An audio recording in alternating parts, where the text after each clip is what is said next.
सुन रहा है?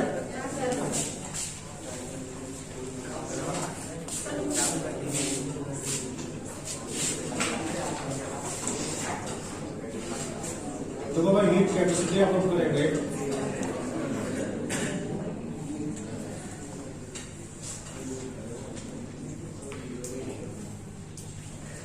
Heat capacity note कीजिए आप लोग।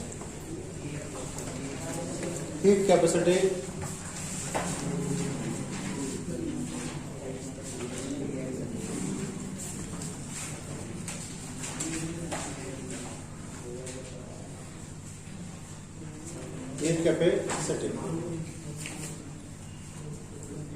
बहुत ही अच्छा टॉपिक है जो पढ़ाएंगे आपके लिए हम लोग। बहुत जनरल इंफॉर्मेशन मैं आपको दूंगा इसके बारे में। ऊष्म धारिता हम लोग इसे हिंदी में कहते हैं ऊष्म धारिता।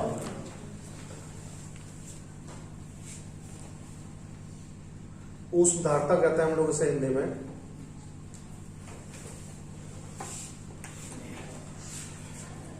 सबसे पहला क्वेश्चन ये है कि हीट कैपेसिटी होती क्या है। जैसे कोई पदार्थ मैंने आपको प्रोवाइड किया है,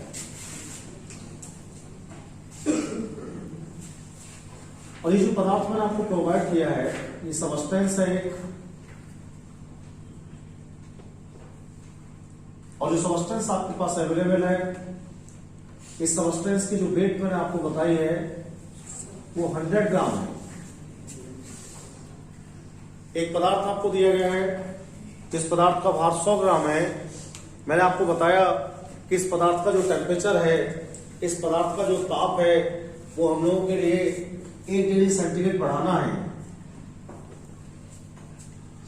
तो आपने बताया सर किसी भी पदार्थ का तापमान अगर आप बढ़ाना चाहेंगे या किसी भी पदार्थ के टेम्परेचर को अगर आप बढ़ाना चाहेंगे तो किसी भी पदार्थ के टेम्परेचर को बढ़ाने के लिए क्या करना पड़ेगा हम लोगों के लिए?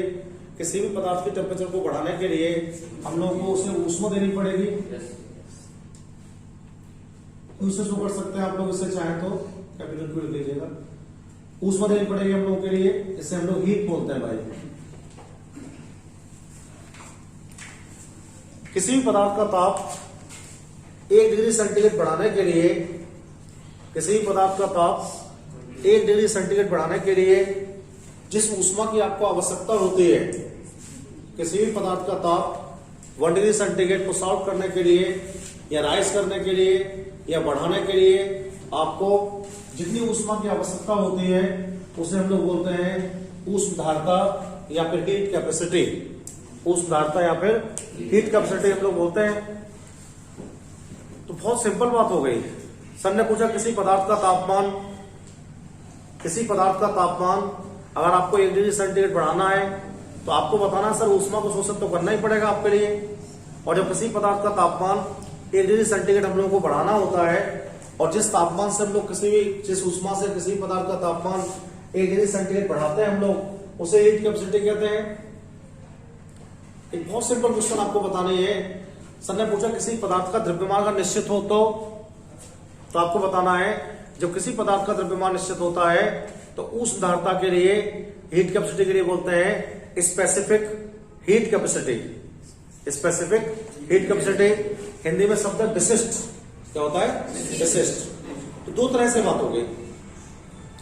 पहला वाला जो मैंने आपसे कहा है वो तो कहा है जब आपको द्रव्यमान पता नहीं है, मास पता नहीं है। और दूसरा वाला मैंने कब बोला आपसे? जब आपको मास पता है। मैंने आपको पता है मास पता है भाई आप लोगों के लिए, तो आपने बताया जब किसी पदार्थ का मास निश्चित होता है ना, तो जिस ऊष्मा से उसका ताप 1 डिग्री सेंटीग्रेड बढ़ाया जाता है उसे हम लोग कहते हैं विशिष्ट ऊष्म धारिता। विशिष्ट ऊष्म धारिता। और जब किसी पदार्थ के द्रव्यमान का आपको पता नहीं होता है कितना है, मास कितना है उसका, तो उसे कहते हैं हम लोग हीट कैपेसिटी। तो किसी भी पदार्थ के द्रव्यमान का ताप अगर आपको 1 डिग्री सेंटीग्रेड बढ़ाना है तो जितनी ऊष्मा आप शोषित करेंगे उसे आप लोग क्या कहने वाले हैं? ऊष्म धारिता कहने वाले हैं। सर ने बताया भाई इसका तापमान इस समय क्या है? T है। पहला तापमान T1 है, और जब बढ़ाएंगे तो क्या हो जाएगा? टेम्परेचर ज्यादा हो जाएगा, T2 हो जाएगा। सर ने कहा इसका द्रव्यमान m है, और ये जो हीट एब्जॉर्ब कर रहा है वो Q है। तो कैसे लिख पाएंगे हम लोग इसे? हम लिख पाएंगे C equal to Q upon M T2 minus T1। C क्या है? ऊष्माधारता। C क्या है? ऊष्माधारता है। Q क्या है? ऊष्मा है। चाहे तो आप इसे इतना लेटर में लिख दीजिए, कोई प्रॉब्लम नहीं होगी। क्यों क्या कैपिटल लेटर कोई प्रॉब्लम नहीं। तो C इक्वल टू हो जाएगा Q upon M T2 minus T1। भाई आप इसे ऐसे भी लिख सकते हैं कि C equal to Q upon M delta T, M delta T। लेकिन अभी आप बताना कि पदार्थ जो आपको दिया जा रहा है उसका द्रव्यमान क्या निश्चित है। अगर M की वैल्यू क्या होगी, मान लीजिएगा M इक्वल टू हमारे पास 1 ग्राम है। कितना है? 1 ग्राम है, कांस्टेंट है वैल्यू। तो C इक्वल टू क्या हो जाएगा? C इक्वल टू हो जाएगा बेटे Q अपॉन डेल्टा T।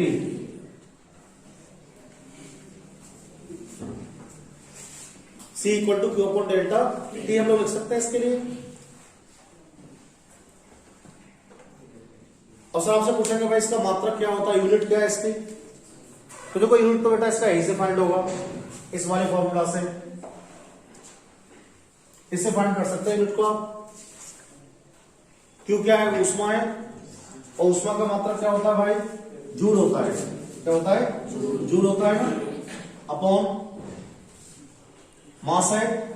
क्या लेंगे मास का? किलोग्राम ले लो। इनटू अगला क्या है? टेम्परेचर है, केल्विन ले लो इसका। क्या लेंगे? केल्विन। क्या हो जाएगा आपका? हो जाएगा joule kilogram inverse into kelvin inverse. ये इसका मतलब हो जाएगा भाई, joule kilogram inverse into kelvin inverse. ये उस पदार्थ का मात्रक है। तो बहुत सिंपल बात है, कोई टेक्निकल टर्म नहीं है इसके अंदर। बहुत सारे बच्चों से हम ये क्वेश्चन पूछते हैं कि भाई हीट कैपेसिटी क्या होती है, तो कहते हैं C से शो करता है। लेकिन हम पूछ रहे हैं भाई कैपेसिटी होती क्या है, तो आपको बताना ही है बेटे, किसी भी सबस्टेंस का टेम्परेचर, किसी भी पदार्थ का तापमान अगर आपको 1 डिग्री सेंटीग्रेड बढ़ाना है, तो जिस ऊष्मा को शोषित करने के बाद आप इसे बढ़ाएंगे उसे कहेंगे हीट कैपेसिटी। क्या कहेंगे? हीट कैपेसिटी कहेंगे। और इसे किससे शो करने वाले हैं? C से शो करने वाले हैं। मैंने आपको बताया है आपका जो सबस्टेंस है उसकी प्रारंभिक टेम्परेचर T1 है, और जो आपने बढ़ा दिया तो वो T2 हो गया है। मैंने आपको बताया इसका मास M है, और जो हीट आप एब्सॉर्ब कर रहे हैं वो Q है। तो आपने बताया सर C इक्वल टू लिख सकते हैं Q upon M T2 minus T1। दूसरी बात मैंने आपको बताई कि आप अगर मास को कंफर्म कर देंगे, कांस्टेंट कर देंगे भाई, तो मास को कांस्टेंट करने के बाद क्या होगा? परिणाम मान लीजिएगा ऐसे, तो C इक्वल टू हो जाएगा Q upon M delta T, और C इक्वल टू हो जाएगा Q अपॉन डेल्टा T। और जब मैं इसका यूनिट बताया आपको, तो बताया कि J का मतलब जूल से है, किलोग्राम का इनवर्स से है, और केल्विन का भी इनवर्स लगाएंगे हम लोग। तो इसका मात्रक है। इस मात्रक से हम लोग क्या कर सकते हैं, जब भी किसी की विशिष्ट ऊष्मा को व्यक्त किया करेंगे या ऊष्मा को व्यक्त करेंगे हीट कैपेसिटी के लिए, तो यूनिट आपको लगाना कंपल्सरी होगा। अब देखो इसमें 2 टाइप है। ऊष्माधारता जो होती है वो 2 तरह की है।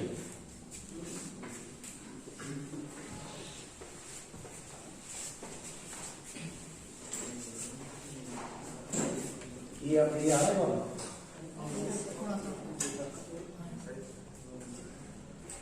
एक तो होता है कांस्टेंट वॉल्यूम हीट कैपेसिटी।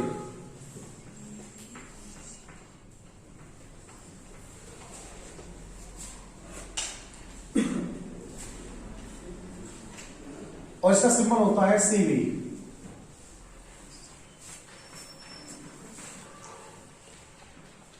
एक होता है CP। बहुत इंपोर्टेंट टॉपिक है, इसमें पढ़ाएंगे आप लोग इसे एक बार। तो सर आपको हीट पढ़ाएंगे, वो भी पढ़ाएंगे सर आपको। तो CV क्या होता है? CV को कहते हैं कांस्टेंट वॉल्यूम हीट कैपेसिटी, स्थिर आयतन ऊष्माधारता। और एक टर्म आएगा इसमें कांस्टेंट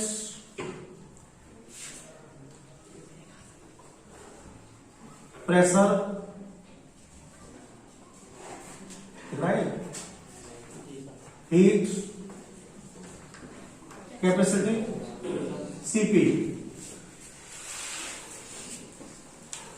बहुत से बच्चों से भी क्वेश्चन पूछते हैं भाई किस टॉपिक से पूछा आपसे, तो बताते हैं सर कि आप हीट कैपेसिटी से पूछेगा हम लोग। बड़े इंपोर्टेंट क्वेश्चन हम उनसे पूछते हैं, बताएंगे हम क्या पूछेंगे बच्चों से। देखिए सबसे पहला क्वेश्चन है कि सीवी क्या होता है और सीपी क्या होता है, ये बात आपको समझनी है। सीवी जो है वो कांस्टेंट वॉल्यूम हीट कैपेसिटी है और सीपी जो है वो कांस्टेंट प्रेशर हीट कैपेसिटी है। यानी एक तो जो ऊष्मा धारता है वो स्थिर आयतन के ऊपर है और एक जो ऊष्मा धारता है वो स्थिर दाब के ऊपर है। स्थिर आयतन ऊष्मा धारता क्या होती है, अगर आप किसी भी सबस्टेंस का टेम्परेचर स्थिर आयतन पर 1 डिग्री सेंटीग्रेड बढ़ा रहे हैं, किसी भी सबस्टेंस का टेम्परेचर अगर आप स्थिर आयतन पर 1 डिग्री सेंटीग्रेड बढ़ा रहे हैं तो उसे बोलते हैं स्थिर आयतन ऊष्मा धारता। यानी टेम्परेचर बढ़ाने के दौरान अगर आपके पदार्थ का ताप क्या आयतन क्या है, निश्चित है। जब आप टेम्परेचर बढ़ा रहे हैं तो टेम्परेचर बढ़ाने के दौरान क्या है, जो पदार्थ आपने यूज किया है उस पदार्थ के आयतन में अगर कोई परिवर्तन नहीं हो रहा है तो हम लोग इसे बोलते हैं स्थिर आयतन ऊष्मा धारता या फिर constant volume heat capacity. By CV show करते हैं हम लोग इसे। एक टर्म होता है सीपी, इसे हम लोग बोलते हैं constant volume heat constant pressure heat capacity. अगर किसी भी सबस्टेंस का आप टेम्परेचर बढ़ा रहे हैं और टेम्परेचर बढ़ाते समय दाब क्या है, कांस्टेंट है, दाब क्या है, कांस्टेंट है, तो जो ऊष्मा परिवर्तन उसके अंदर होगा ना, जो हीट आप देंगे उसके अंदर, वो क्या कहलाएगी, constant pressure heat capacity, constant pressure. तो दो बातें हो गई, किसी भी सबस्टेंस का टेम्परेचर अगर कांस्टेंट वॉल्यूम पर बढ़ाया जाएगा, किसी भी सबस्टेंस का टेम्परेचर अगर कांस्टेंट वॉल्यूम पर बढ़ाया जाएगा तो क्या हो जाएगा, कांस्टेंट वॉल्यूम हीट कैपेसिटी। और किसी भी सबस्टेंस का टेम्परेचर और कांस्टेंट प्रेशर बढ़ाया जाएगा तो क्या हो जाएगा, प्रेशर हीट कैपेसिटी। एक हो गया सीवी और एक हो गया सीवी। तो पहले बात करते हैं सीवी के बारे में, ये क्या होता है।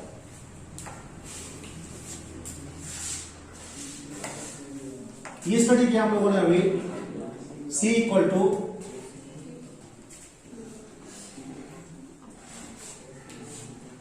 Q upon delta T। C equal to हम लोगों ने स्टडी किया Q अपॉन डेल्टा T। तो देखो ये तो बहुत बड़ा परिवर्तन है, डेल्टा का मतलब बहुत बड़े परिवर्तन से होता है। हम फाइन चेंज को पढ़ेंगे इससे, तो हम लोग क्या कर लेते हैं, इससे फाइन चेंज को जो स्टडी करते हैं तो इस फॉर्मूला को आप ऐसे लिख सकते हैं। देखो बेटे, CV इक्वल टू DQ सूक्ष्म ऊष्मा परिवर्तन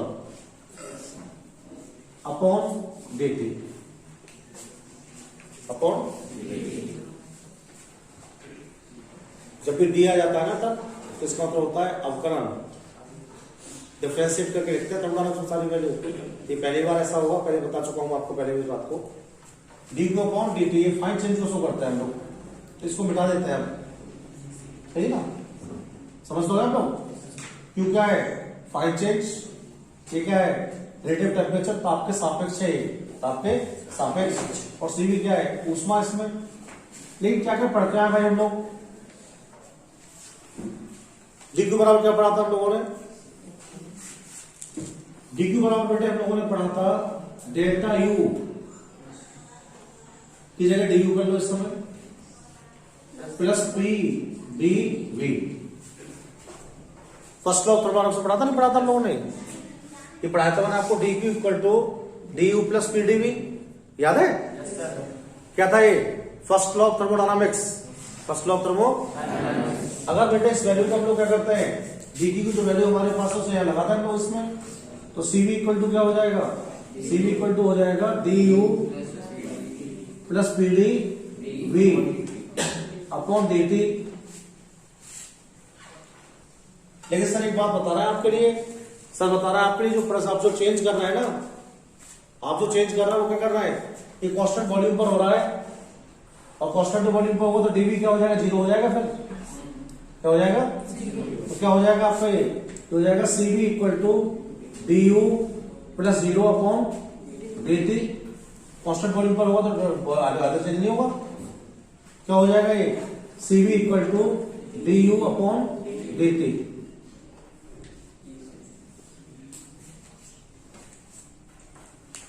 इसका मीन्स क्या हो गया भाई? इसका मीन्स है अगर आपके पास आयतन निश्चित है, ध्यान से बात सुनो आप, अगर आपके पास आयतन निश्चित है तो निश्चित आयतन पर आप जितनी भी ऊष्मा को शोषित करेंगे, अगर आपके पास आयतन निश्चित है तो निश्चित आयतन पर जितनी भी ऊष्मा को शोषित करेंगे वो ऊष्मा केवल क्या करेगी? आपके निकाय की आंतरिक ऊर्जा को बढ़ाएगी और कुछ नहीं करेगी। डेल्टा यू क्या है? आंतरिक ऊर्जा है, इंटरनल एनर्जी है। ये टर्म क्या बता रहा है हम लोगों को? ये टर्म हम लोगों को बता रहा है कांस्टेंट वॉल्यूम पर जब कोई सिस्टम, कांस्टेंट वॉल्यूम पर जब कोई सिस्टम हीट को एब्सॉर्ब करता है, शोषित करता है, तो वह केवल उस ऊष्मा का उपयोग किसमें करता है? आंतरिक ऊर्जा को बढ़ाने में करता है। इस मैथमेटिकल फॉर्मूला का बेस ये हो गया। तो सीबी क्या करेगा? ऑलवेज आंतरिक ऊर्जा को बढ़ाएगा। अब बात करेंगे सीपी की आपसे, तो सीपी में क्या होगा? देखो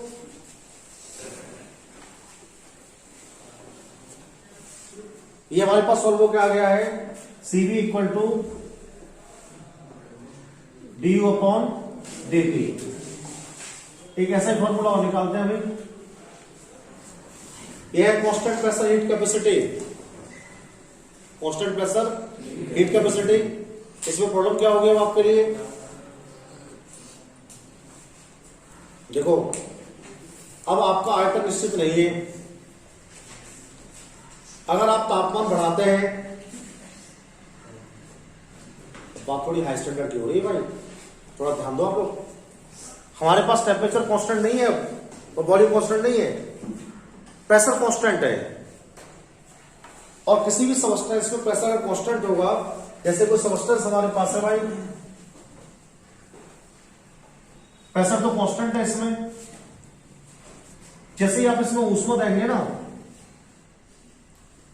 तो ऊष्मा देने पर दो चीजें होंगी, आयतन का प्रसार भी होगा, आयतन बढ़ेगा इसका, आपका आयतन निश्चित नहीं है। आयतन जब बढ़ेगा तो आयतन का प्रसार भी होगा, और आयतन के प्रसार में क्या करना पड़ेगा? आयतन के प्रसार में आपको कार्य डब्ल्यू करना पड़ेगा।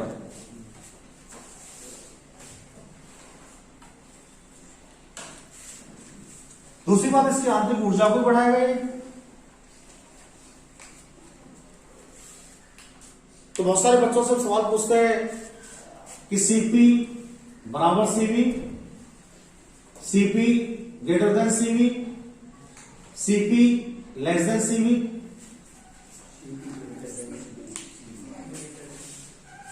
कौन किससे बड़ा होगा? तो आपको बताना है सर, सीवी जो बढ़ाता ना हमने उसमें केवल हमने आंतरिक ऊर्जा को बढ़ाया था, तो उसमें हमें जो ऊष्मा चाहिए थी वो केवल आंतरिक ऊर्जा को बढ़ाने को चाहिए थी।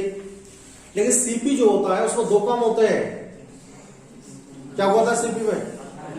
आंतरिक ऊर्जा तो बढ़ेगी बढ़ेगी, आयतन का प्रसार भी होगा, आयतन का, और आयतन का प्रसार डब्ल्यू जो है ना, इसको हम लोग क्या लिखते हैं?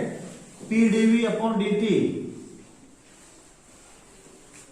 पीडीवी अपॉन ताप के सापेक्ष किसी भी गैस का आयतन प्रसार है, इतना काम करना पड़ेगा आपको इसमें।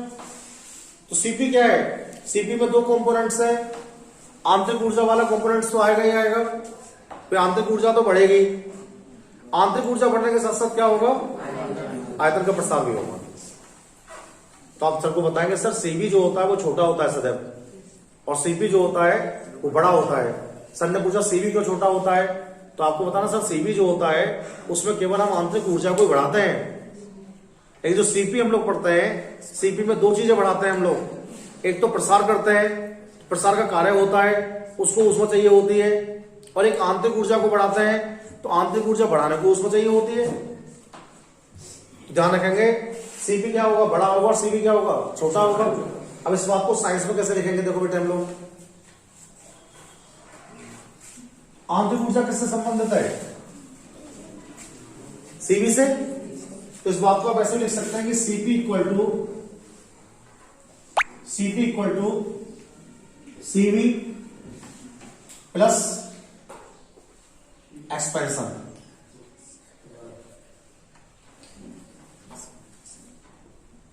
Expansion work.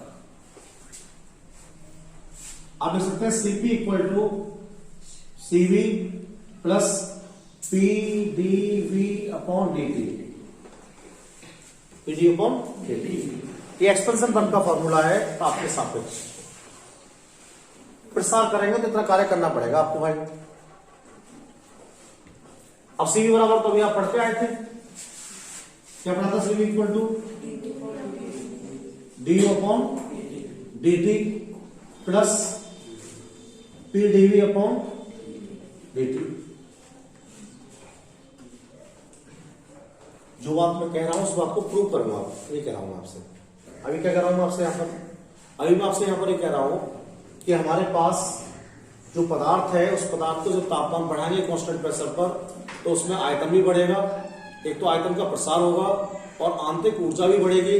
तो मैं आपको समझा रहा हूं कि सीपी जो है वो दो बातों से संबंधित है, एक तो आंतरिक ऊर्जा से संबंधित है और एक प्रसार से संबंधित है। अब आंतरिक ऊर्जा प्रसार से कैसे संबंधित है? जैसे ये वाला फॉर्मूला बता रहा है कि आंतरिक ऊर्जा संबंधित है केवल एक, इसमें आपको बताएंगे कि कैसे संबंधित है प्रसार से भी। यहां तक बात पूरी हो गई। देखो अभी टॉपिक हम पढ़ा के आए थे आपको पीछे एंथैल्पी का। एंथैल्पी के टॉपिक में क्या पढ़ाए थे हम आपके लिए? जब मैं आपको एंथैल्पी स्टडी करा रहा था तो उसमें मैंने आपको बताया था कि भाई H इक्वल टू होता है U प्लस पीवी, पता था? और आपको बताया था कि भाई H इक्वल टू होता है, अगर DH इक्वल टू लिखेंगे आप लोग, DH equal to U DU हो जाएगा प्लस P कॉन्स्टेंट ये जो है दाब DB हो जाएगा।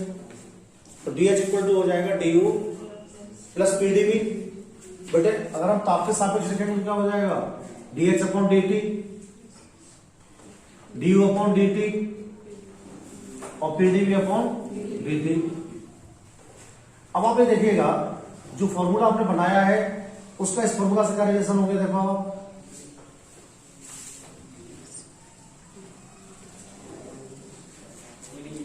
DU अपॉन DT,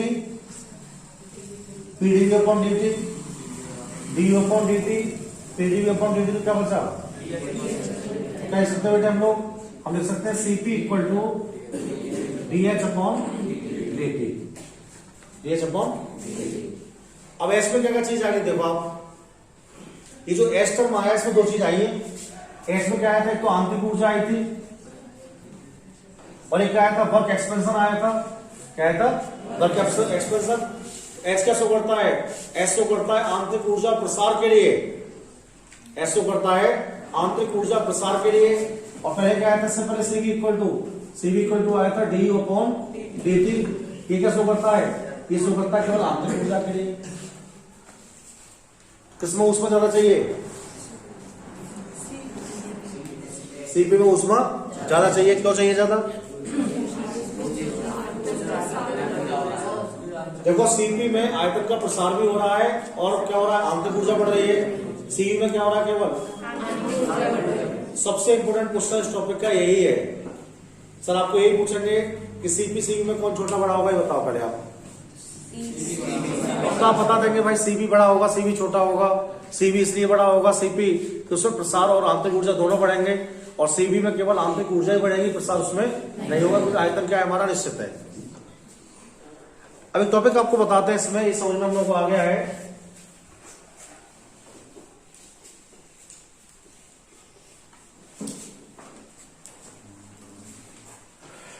देखो भाई आपको ध्यान रखना है relation between CP and CV.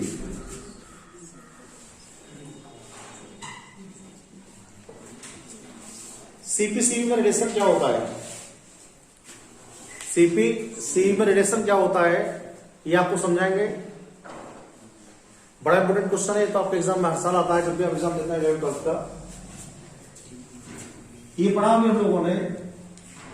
CV equal to study किया है DU अपॉन DT और CP इक्वल टू स्टडी किया है DH अपॉन dt। बेटा इसको ऐसा ना लिख के हम लोग ऐसा लिखना कि du equal to cv dt और dh equal to cp dt। तो कोई प्रॉब्लम नहीं, समझ में आ गई बात? बता दो सर, इसे क्वेश्चन नंबर फर्स्ट बना देंगे, इसके सेकंड। अभी एक क्वेश्चन पढ़ा रहे थे आपके लिए और आपसे कह रहे थे सर कि ये होता है dh equal to du plus pd v। एक क्वेश्चन नंबर थर्ड हो गया बेटे, ये सब पढ़ा हुआ है हमारा पीछे का। ये हो जाएगा pd v इक्वल टू क्या हो जाएगा बताओ?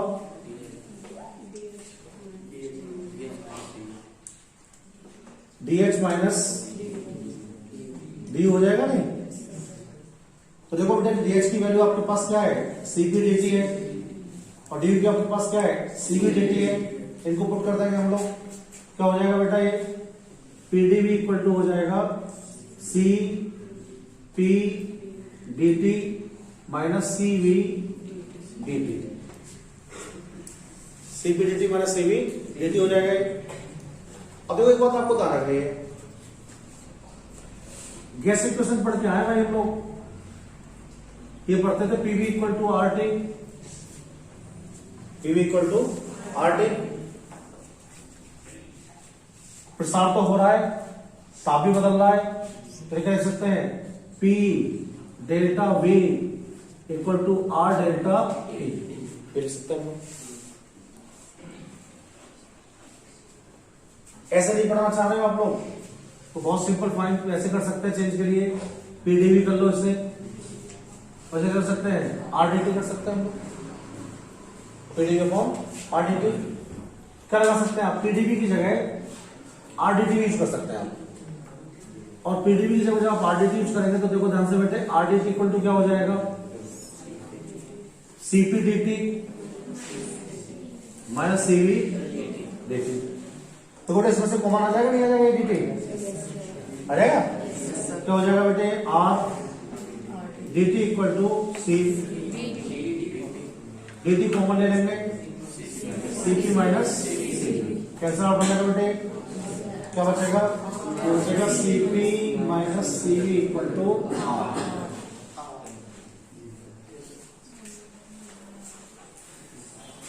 cp minus cv equal to r। अब सर आपको उल्टा से लिख के देंगे इसे, सर कहेंगे भाई ऐसे लिख सकते हैं कि cv minus cp equal to r, लिख सकते नहीं? क्यों नहीं सकते? cp बड़ा होता है किससे?